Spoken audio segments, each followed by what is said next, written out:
with the statement that I made. This is my fundamental stand. I don't compromise this truth. And I don't respect anyone who identify themselves as a Muslim, in principle. Because why? Okay, but this is my fundamental stand because I aim to reform a generation. I need people to get out of their cave of delusion and think for themselves. Like, for example, I don't have a problem with the Sufis, and I don't have a problem, actually, with Muslims who don't pose as Muslims. They don't have to bring their religious identity as they are entitled to something. They want to intimidate me or maybe tempt me with something. Sincere, devotional people don't need a religious identity at all. And those exist in the Arab and the Muslim world. But also hypocrisy is the other side of the coin. That can be, obviously, that's a problem faced by any religious system, because any religious system can become overrun with hypocrites. But that's really what you're pointing to, is the distinction between hypocrisy and... It says in the Gospels that you shouldn't let your left hand know what your right hand is doing. And what that really means is that it's something like practice your devotion in solitude and secrecy and don't trumpet it. Don't make a show of it. I did not have the means to express them, but I knew them. It was not coincidental that I could not tell my own father about the situation, but later on I knew that my punishment is death. So today I have the power to express myself. I didn't know everything at that time, but believe it or not, I felt it. That this society cannot be trusted. And this is why today when I stand and I tell the world, anyone who identifies as a Muslim, I consider them as a threat. I don't trust them. And people say, oh, you cannot generalize. This is like insane. Which I say, no, it's not insane. Because if their belief system has sentenced me to death many times for crimes that I haven't committed, then you pause as a Muslim, you carry that identity. How am I supposed to feel towards you? It's like coming to a Jewish refugee during the Nazi era and say, I am a Nazi, come with me, I'm not gonna hurt you. No, you're taking the identity of a Nazi regime.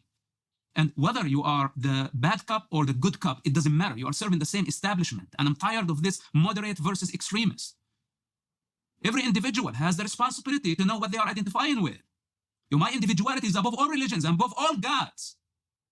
I don't accept to just take a label for myself, not knowing what I'm getting myself involved into, because only my parents pushed that religious identity on me. And if I'm at that level of consciousness, then how can I trust you with anything? I cannot trust you with my woman. I cannot trust you with my property. I cannot trust you with my money. I cannot trust you being even close to me. Because you don't qualify. You don't know your individuality. You are unpredictable. You can be friendly now, but 5 minutes later, you can be a part of a crowd and you're going to show me your tusks. You might bite me. So then I have a problem.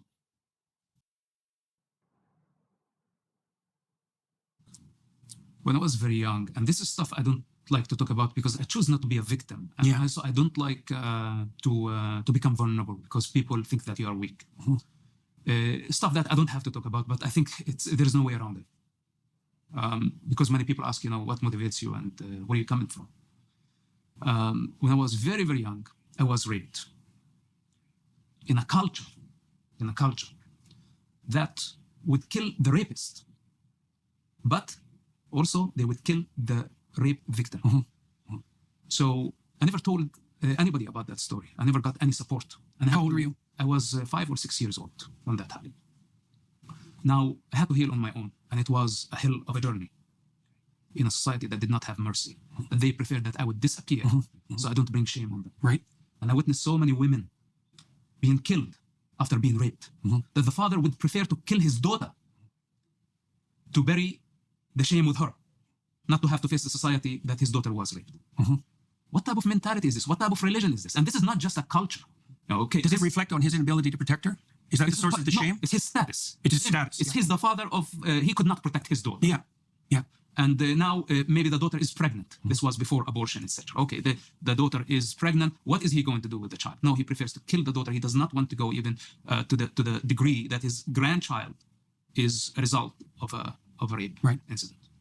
So, and from the 7th century in Islam or in Arabia, they killed the infants. So when I say sacrificing children, this is not coincidental. It's rooted in that culture.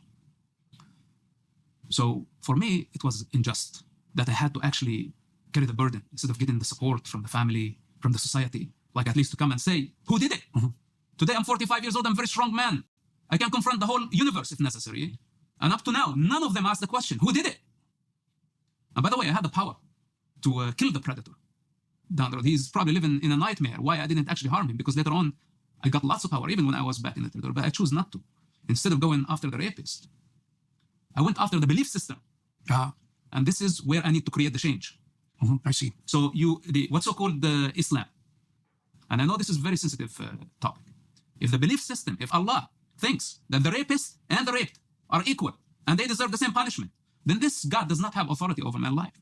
And this is where I start questioning the entire belief system, and I rebelled. How come you're still alive? Well, they tried to kill me, and they're still trying to kill me. They have been trying to assassinate me politically, at least. All these progressives and Muslim Brotherhood wearing all type of masks in the United States. They have been trying to discredit me, so I cannot even speak for myself, to defend myself, because I'm speaking on behalf of all the wounded children in the region. And I know their game, and I know they don't care for the children. Instead, my father sacrificed me. He said, this is not my son, and I don't know if you want to kill him. His blood is allowed. So when you have to choose between a hypothetical God that does not even exist and the future of children or your own child, well, we have a fundamental problem here. Then you come posing to tell the rest of the universe that Islam is a religion of peace. Well, no, we have a big problem here. We have to talk about it. And when I start talking about this, I got canceled. Yeah, I bet you got canceled. So, and now I'm labeled Islamophobe. What Islamophobe? I'm confronting this thing, and I'm willing to die in its pursuit, because there's no other way. Only the truth can set people free. Only the truth. The same thing with Palestine. It totally depends on the destruction of Israel in order for us to see what Palestine is. And the manifestation of Palestine requires the destruction of Israel. Same thing with the Islamic State. It requires the destruction of civilization, all civilizations combined, in order to achieve this global state called Khilafah. But we don't know how it is going to look like then. Well, so I think we're all in agreement here in this regard. Let's move on to, I think, one point that I would like to hear your thoughts on. My third point. I feel that these parties and movements have, unfortunately, not given us a viable, worked out mechanism of what exactly it would mean if we were to give them a chance at power. I don't know. What do you guys think about this? I agree 100%. And I think that there's a very, very telltale reason why, because almost no quote unquote Islamist political movement for the last 100 years has seriously critiqued modernity or the modern state at all. They've basically attempted to take modern power, the modern state, and just slap Islamic sort of rules or Sharia laws on top of it. And I don't think that can possibly work. I think that, the nation of yeah, 100%. No, I think that the exactly what I laid out in my initial sort of thing. I think that you can't do it without decentralized sort of ulama that are economically and politically independent. You can't do it with the type of modern disciplinary power where you're up in people's lives and you're reshaping their subjectivities in a super invasive way, income taxes, all these sorts of things, like you said. I don't think that's going to work. And I don't think that, I think that the movements that have to come about have to rethink things on a much more fundamental level than the other political movements have done up until this point. Exactly. Sheikh Uthman, your comments on this? Yeah, I've been spent many years in one of these movements. I should have something to say. I agree, but I also disagree a little bit. More important than that, perhaps, I'm not sure this rubric or the criteria here or the assumption behind the question is on the mark. What I mean by that is, regardless of what the Islamist parties have done or not done, the obligation is not on them. The obligation is on the Ummah. So if someone tried it and did it wrong, did it badly, let's say, for argument's sake, we have a great responsibility to do it right. Instead of kind of, otherwise, what's the implication? They got it wrong, so therefore it must not be possible. And the Salafis and the Jihadis of today are just like recycling the same sick ideology again with the same pillars: Jihad, Sharia, dhimmitude, and dividing the world in believers and infidels, and so on. So what's new? What's new to convince me that there is a distinction between Islam and Islam? So if you want to distinguish, then you should distinguish between Islam and Muslims. Not every Muslim is a walking Quran. Today, ever the more so, knowledge production has come out of the West, whether we like it or not. We don't like it. But the last 300 years, that's where it's been. We have not done anything of much significance. And that's a function of who's at the center of power. So anyway, there's a few thoughts there, but I think we need to keep on both. We need to keep this a sort of a fair assessment across the board. I mean, Jay, what would an Islamic nation state look like in the modern world? You know, we've all read Al-Halaq. We've all, I don't know if you read Andrew March as well, another great person to read in this regard. I mean, there's just, and we saw this even when the Brotherhood was running in Egypt, right? When issues, are you going to start jizya? Well, okay, we're going to have to, can a Christian be the president? Like, how can you have a nation state in which everybody is supposed to be equal under the nation, right? And then you have the laws of Islam. And then how can a nation state be a type of khilafah when that would mean anybody in the world can just walk in and acquire citizenship? We're talking about 1.5 billion people, not just one small ethnicity of a few million that might be able to do that somewhere in the Middle East. We're talking about the Muslim Ummah. I mean, and again, over and over again, I've spoken to a lot of these people and asked them very specific questions. I'd rather not publicize here, but very specific. And they can't give me a straight answer because they haven't thought about these things, because it's just a matter of, if we have a khilafah, everything will be solved. Bro, think 10 steps ahead. We had a khilafah for 14 centuries, and under it, there was good and bad.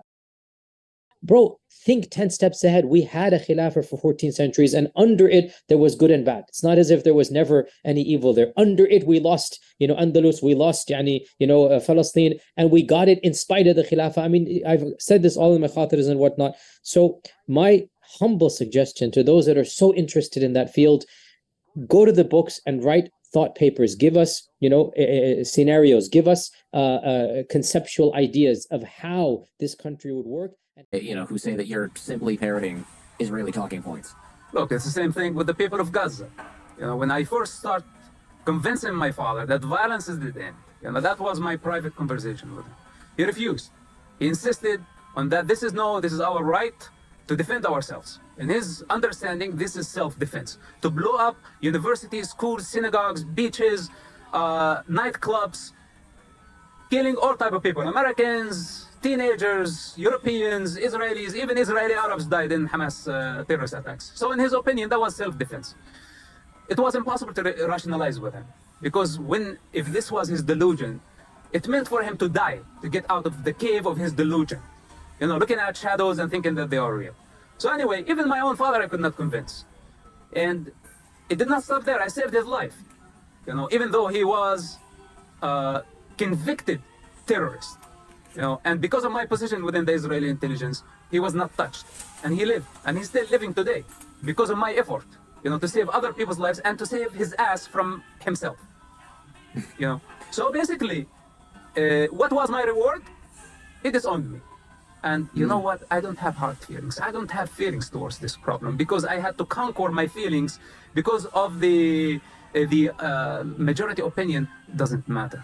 But did it end at the family level? It didn't end. The entire nation. Okay, if the sound of reason, in their opinion, means treason, then this is their problem.